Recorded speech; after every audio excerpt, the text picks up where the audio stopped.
વડોદરાથી સમાચાર સાવલીમાં દુર્ઘટના સર્જાઈ છે। વડોદરામાં પણ ખૂબ વરસાદ વરસી રહ્યો છે અને મોટા ભાગના વિસ્તારોમાં વરસાદ છે। ડેસર તાલુકામાં નદીના બ્રિજની દિવાલ ધરાશાયી થઈ ગઈ છે, જેના કારણે વાહન વ્યવહાર પ્રભાવિત થયો છે। લહેરીપુરા ગામ પાસે સેફટી બ્રિજની દિવાલ તૂટી ગઈ છે।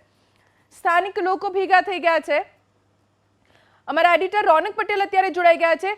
રોનક, રાજ્યભરમાં રેડ એલર્ટ, અત્યંત ખરાબ સ્થિતિ હજી પણ થવાની છે, એવામાં દુર્ઘટનાઓનો દોર પણ શરૂ થઈ ગયો છે। ધ્વનિ, આપ આ જે દ્રશ્યો જોઈ રહ્યા છો થોડાક સમય પહેલાના છે અને વડોદરાના સાવલીમાં ડેસર તાલુકામાં આ જે નદી આવેલી છે અને નદી કરદ નદી છે। કરદ નદી જે લહેરીપુરા ગામ પાસેથી જે બ્રિજ પસાર થતો હતો, આપ જોઈ શકો છો આ જે બ્રિજ છે અને બ્રિજની બાજુની જે દિવાલ બની હતી એ દિવાલ અચાનક તૂટી પડી અને એ દિવાલ તૂટી પડતા દ્વિચક્રી વાહન લઈને કેટલાક લોકો પસાર થઈ રહ્યા હતા અને જે અહેવાલ મળી રહ્યા છે, દુઃખદ સમાચાર મળી રહ્યા છે કે એ પૈકી એક વ્યક્તિનું મોત થયું છે। જેસીબીની મદદથી મૃતદેહને બહાર કઢાયો છે।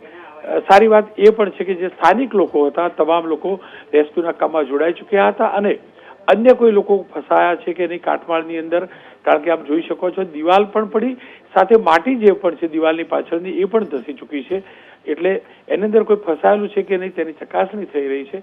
પરંતુ અન્ય દુઃખદ વાત એ પણ છે કે 11 મહિનાની અંદર બીજી વાર આ જ જગ્યાએ આ જ પ્રકારની દુર્ઘટના થઈ ચૂકી છે। ફરી એકવાર કહીશ, એક વ્યક્તિનું, એક બાઇક ચાલકનું દુઃખદ મૃત્યુ થઈ ચૂક્યું છે અને મૃતદેહને બહાર કઢાઈ ચૂક્યો છે અને અન્ય કોઈ ફસાયું છે કે એની કાટમાળની અંદર કે માટીની અંદર કોઈ દબાયેલું હોય તો એની તપાસ સ્થાનિક લોકો કરી રહ્યા છે। આભાર રોનક આ જાણકારી આપવા માટે। તો કાટમાળમાં કેટલાક લોકો ફસાયા હોવાની વિગતો પ્રાપ્ત થઈ છે અને જેવી રીતે અમારા એડિટર રોનક પટેલે જાણકારી આપી કે એક દ્વિચક્રી વાહન લઈને યુવક પસાર થઈ રહ્યો હતો જે આ કાટમાળમાં દબાયો અને તેનું મોત થઈ ગયું। દટાયેલા યુવકના મૃતદેહને જેસીબીની મદદથી બહાર કાઢવામાં આવ્યો।